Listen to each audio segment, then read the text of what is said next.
I don't need a father like you in dirty work clothes. Get out! I've worked hard to provide for my family, and that's what my daughter told me. My wife, instead of reprimanding my daughter for her outburst, agrees with her. There's no place for me here anymore.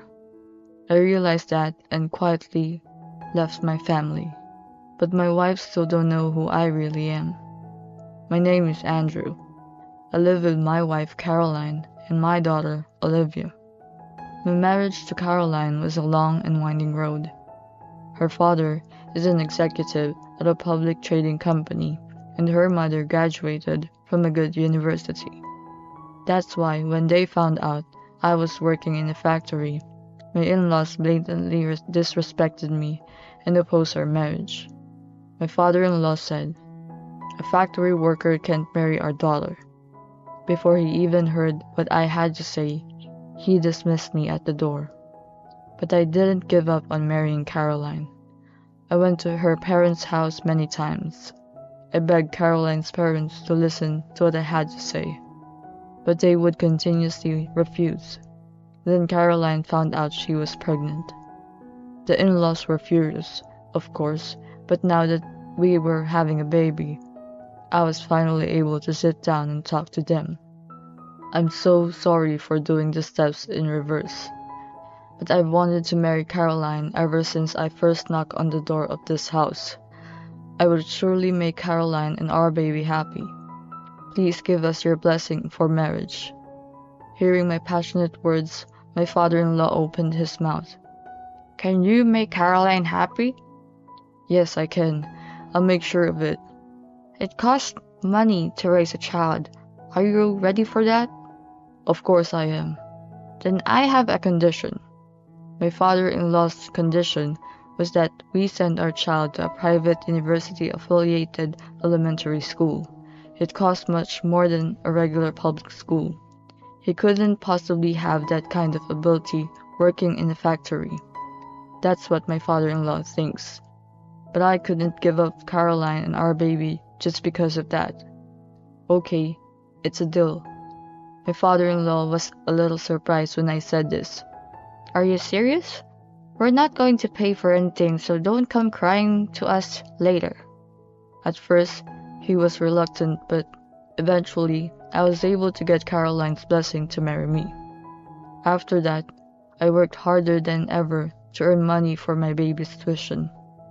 My parents offered to help pay for my education, but Caroline's parents heard my determination and allowed us to get married. I couldn't rely on my parents to help me out here. I turned down their offer and saved my own salary to pay for their education. Caroline gave birth to a daughter who we named Olivia. When I looked at Olivia's beautiful face, I didn't think that the hardships of my job were a big deal. Caroline's in-laws were also smitten with her granddaughter Olivia.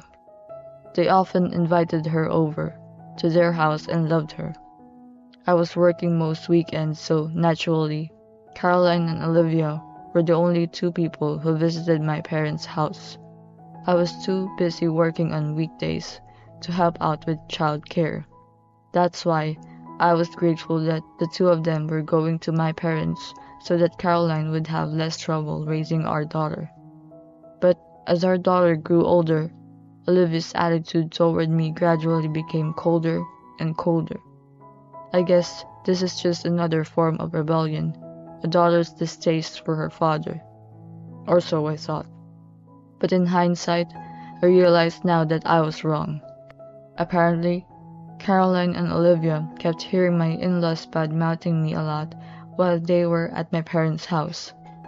I can't believe that a man with a bottom-line job like a factory worker is Olivia's father. He is a disgrace to our family. I feel too bad for her. Caroline had defended me at first, but after hearing my in-laws complain about me every single time, she had come to believe their words. Caroline began to look down on me, and whenever she was at her parents' house, she and her parents would always talk badly about me. And of course, right next to her, Olivia would listen to her mother and grandparents.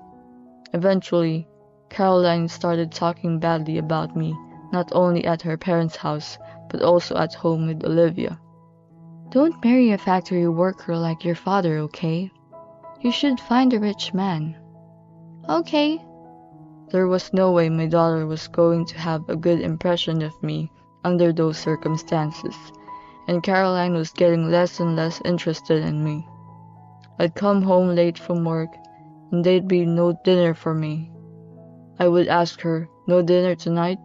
and she would reply, You're working anyway, so why don't you just eat whatever you want on your way home? She doesn't even show any sign of love for me. On weekends, when I wake up, I won't see the two of them. When Caroline and Olivia come home late at night, I ask them, "Where have you been?" And Caroline would reply, "Does it matter?"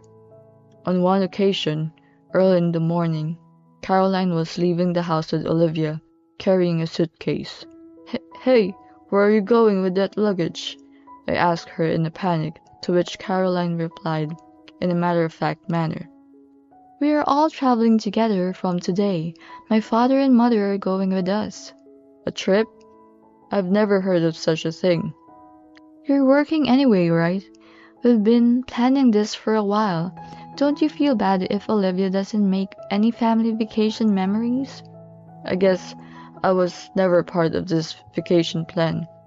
Part of me felt sad about this, but I couldn't take time off work. "Okay, have a good time. I'll pay for your trip. Give my regards to your parents."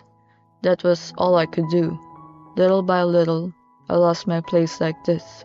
Then one day, the decisive event occurred. I found a printout in the living room that had been left there randomly. "Father's visit? This is for Olivia's school, right?"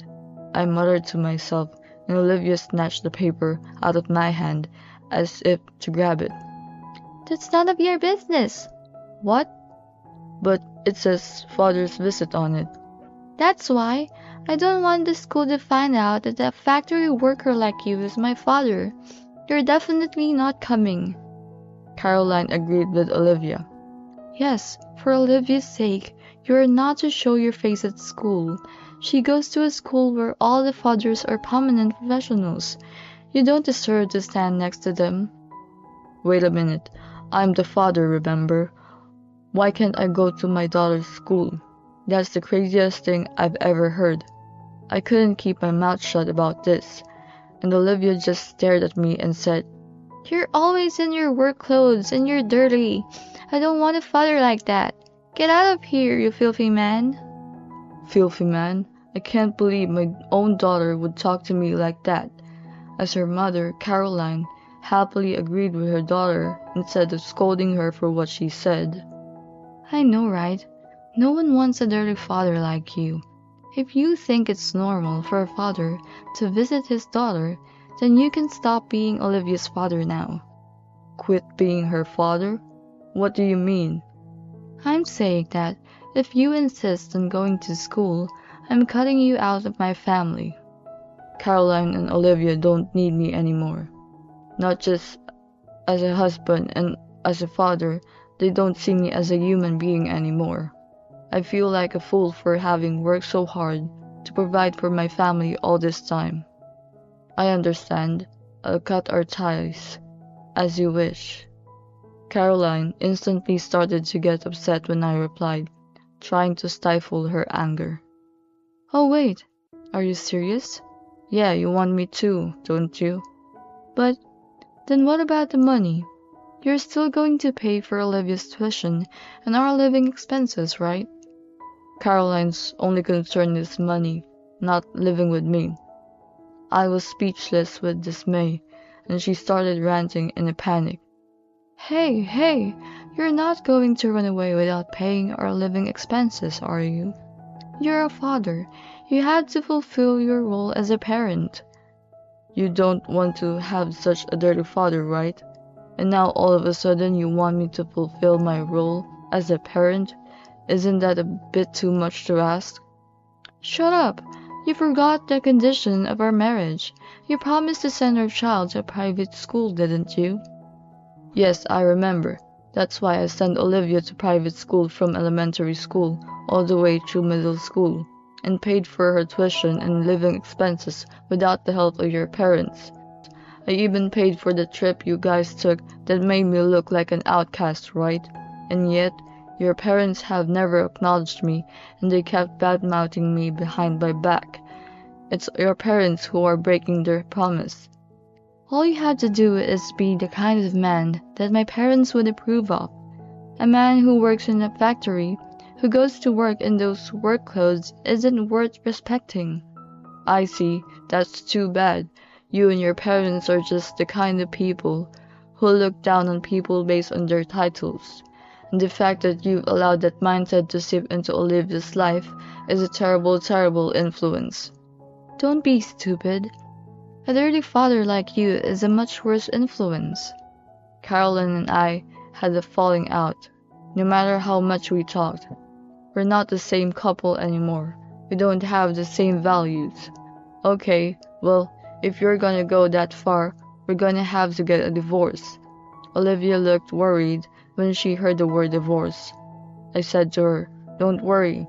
I know I said that, but I'm still your father even after the divorce. I'll still pay for your tuition." Thank you.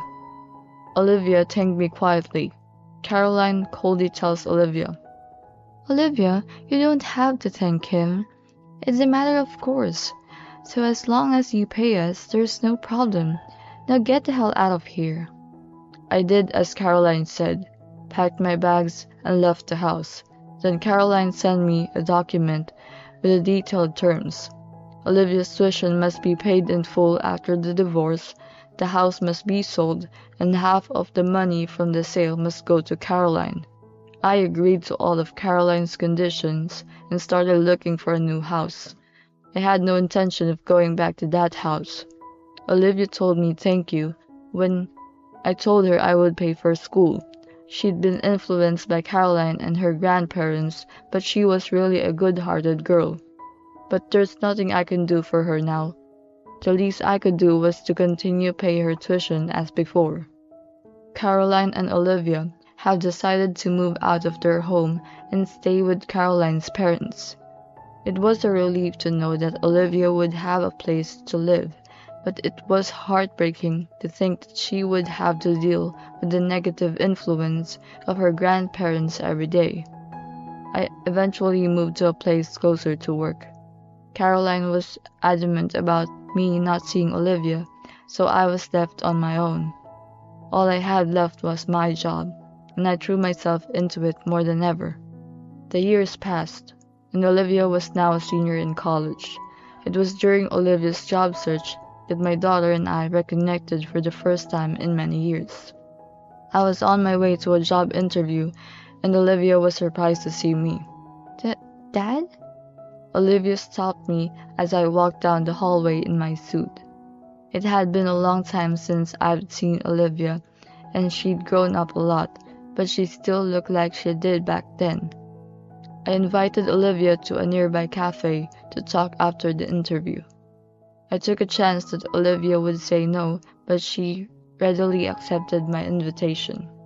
As soon as we entered the cafe, Olivia suddenly bowed to me. I'm sorry, Dad. Since you left, I've gotten to know a lot of my friends in college, and I realized how naive I was. Olivia told me briefly about the friends she had made in college. I heard stories of people who had no money at home, but still wanted to go to college, so they took out loans and paid their own tuition. I see.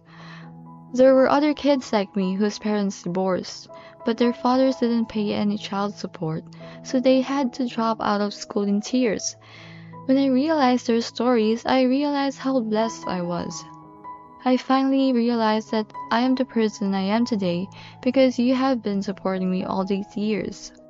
Olivia said that she listened to stories from the outside world. She finally realized that her mother and grandparents were entrenched in their own prejudices. When she pointed this out to Caroline and her family, they said that Olivia's words didn't resonate with them at all. She wanted to thank me someday and apologize for the horrible words she had thrown at me. But Caroline wouldn't allow Olivia to contact me, and she was adamant about not sharing my contact information with Olivia. If it hadn't been for this chance meeting, I would have never known about Olivia's feelings. We were both happy for this fortuitous turn of events. I gave Olivia my contact information, and we parted ways. It was later that evening when Caroline called me. I picked up the phone, and Caroline went off on one of her tirades. "You went to see Olivia on your own? And you gave her your contact information?" Caroline noticed that Olivia was acting strangely at home, so she questioned her. When Caroline pressed her, Olivia told her about meeting me. If she knows this much, then it's finally time. I contacted Olivia to put this plan into motion. The next day, I got a call from Caroline that was more aggressive than before.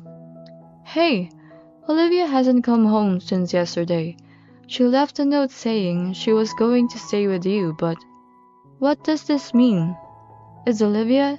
Is it your place?" "Yes, she is." "Make her go home now. Olivia's home is here." "Olivia says she's not going back there." "That can't be true. You're just making her say that." "No, it's Olivia's intention. I'm sure you can think of why. I'm sure Olivia has corrected your mistakes many times before to you and your in-laws." "Mistakes? What are you talking about?" "I'm talking about the way you people look down on people based on their titles. You think you're always right, and you don't even listen to the opinions of people around you. And Olivia has always said that you're wrong." "Oh yeah, she has been saying naive things like that. But you know, when you get out into the world, she'll see that I was right.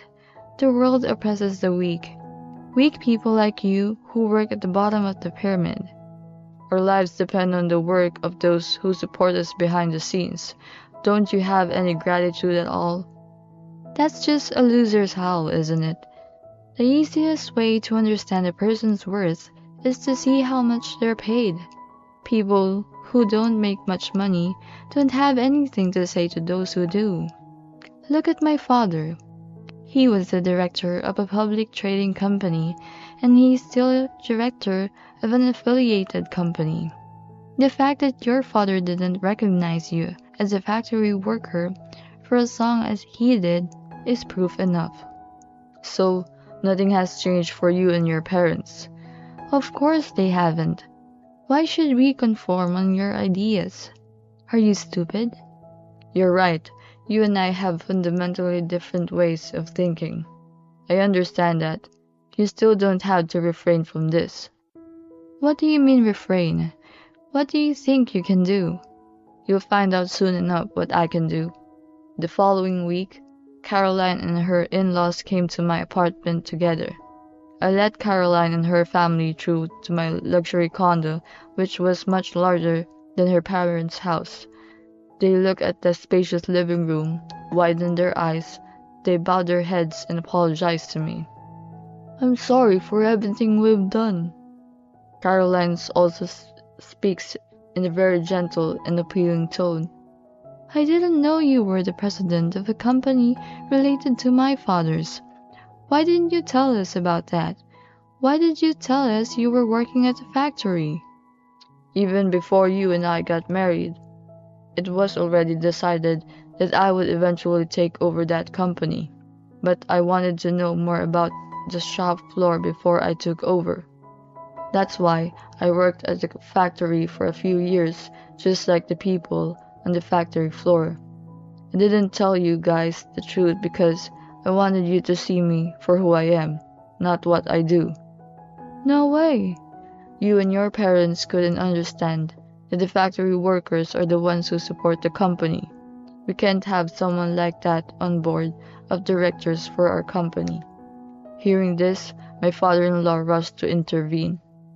Wait. That's a misunderstanding. I never intended." "What did you intend then? You looked down on me as a factory worker, and you kept bad-mouthing me to Caroline and Olivia at every opportunity." I despise people who measure their worth by their profession. It's bad for my daughter Olivia. I've had to put up with it because you've been taking care of Olivia for so long. Now that I have my daughter back, I don't have to put up with you. I was convinced that I had made the right decision for the good of the company by removing my father-in-law from his position.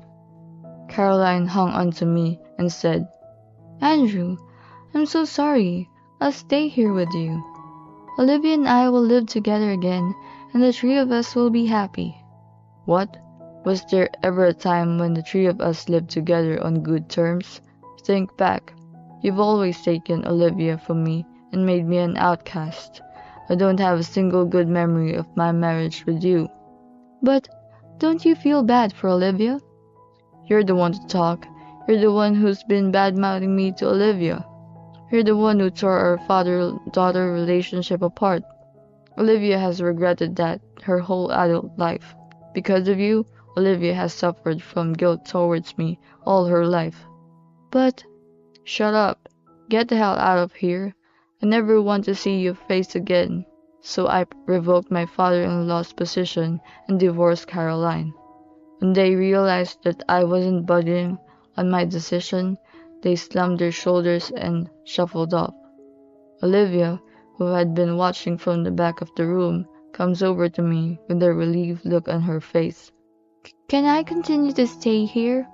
Of course you can, Olivia. You're my precious daughter. You can stay here as long as you like. Thank you, Dad. Thus, Olivia and I were finally able to form a father-daughter bond.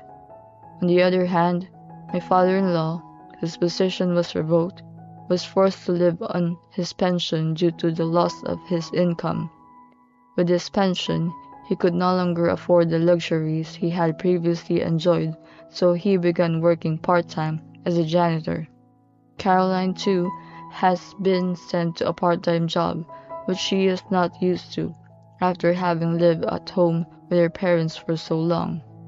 I wondered what Caroline would think if she were to hear her father's words now. I'm sure they now realize how foolish they were to think that way they did. But no amount of remorse will bring back the years that tore me and my daughter apart. I will never forgive Caroline and my in-laws. I'm going to make up for what they did to my daughter.